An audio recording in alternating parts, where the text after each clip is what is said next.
बिस्मिल्लाहिर्रहमानिर्रहीम, अस्सलाम वालेकुम। मैं हूँ मोहम्मद इदरीस अवान, एडवोकेट फ्राम एबटाबाद। आज मैं जिस हवाले से बात करूँगा वो है सूद की कबाहतें, यानी कि जो कबाहतें सूद लेने या देने की सूरत में हैं वो आपके गोश गुजार करूँगा।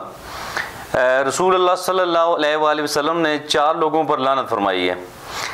उनमें सूद खाने वाले पर और सूद खिलाने वाले पर, सूद के वाले से कोई भी एग्रीमेंट लिखने वाले पर और उस सूद के वाले से किसी भी एग्रीमेंट या किसी भी मुआहदे का गवाह बनने पर, यानी जो ये 4 लोग हैं, इन चारों लोगों पे लानत फरमाई गई है। और ये फरमाया गया है कि जी चारों लोग जो है जी इस गुनाह में बराबर के शरीक हैं। तो इस हवाले से यानी बहुत सख्त तंबीह की गई है कि इस सूद जैसी लानत से बचा जाए, हर सूरत इससे महफूज रहा जाए। अगर गुनाह के लिहाज से हम बात करें तो सूद के 73 दर्जात हैं, 73 दर्जात हैं। उनमें जो सबसे कम दर्जा है वो ऐसे है कि कोई शख्स अपनी माँ के साथ बदकारी करे, यानी कितनी बड़ी जुल्म की बात है कि ये जो सबसे कम दर्जा बताया गया है कि ऐसा शख्स जो सूद खाएगा वो सबसे कम दर्जा गुनाहों में ये है कि वो अपनी माँ के साथ बदकारी करे।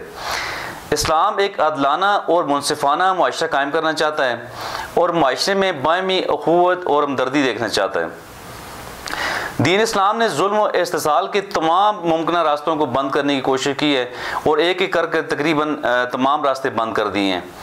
सूद जो ज़हनियत पैदा करता है वो कदम कदम पर इस्लाम की इक़दार के बिल्कुल ख़िलाफ़ है। तो इसलिए सूद को यानी सख्ती से मना फरमाया गया है और उसके वाले से तमाम गुनाहों के वाले से बता दिए गए हैं और ये तरीके बता दिए गए हैं जी किस तरीके से आप अपने आप को सेव रखें और अपने रिज़्क़ हलाल खाएँ और इस लानत से महफूज रहें। सूद खोर का मकसद दूसरे की मजबूरी और ज़रूरत से फ़ायदा उठाना होता है। उसका हरगिज़ यही मतलब होता है कि जी, और ये मकसद होता है कि वो अपनी जेब भरे, चाहे दूसरे के साथ जो भी हो, जिस तरीके से वो उसको ला के दे, उसका मुनाफा जो उसको सूद मुकर्रर किया गया है वो उसको ला के दिया जाए। और सूद के निज़ाम में फंस कर इंसान रिज़्क़ हलाल की लज़्ज़त बिल्कुल भूल जाता है, यानी कि वो शख्स जो खून पसीने की कमाई और जो मेहनत की कमाई खाता है, जो उससे वो तस्कीन और लज़्ज़त पाता है और जो रिज़्क़ हलाल से उसकी ज़िंदगी, उसकी सेहत, उसके बच्चों की सेहत और उसके बच्चों की तालीम, उसके बच्चों की बढ़ोतरी जो कायम व दायम रहती है, उस ये तमाम जो लज़्ज़तें हैं, इन तमाम लज़्ज़तों से सूद खोर जो है जी महरूम रहता है।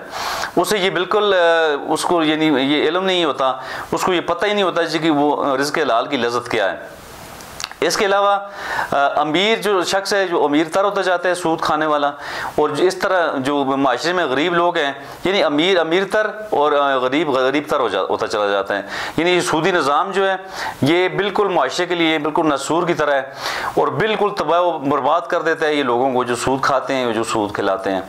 तो इस तरह अगर हम देखें तो यानी इस्लाम की तलीमात को देखें तो सूद बिल्कुल यानी कि कतई तौर पर इंतहाई ख़तरनाक है इंसानी यानी कि इंसान की बका के लिए, इंसान की यानी कि जन्नत में जाने में रुकावट है।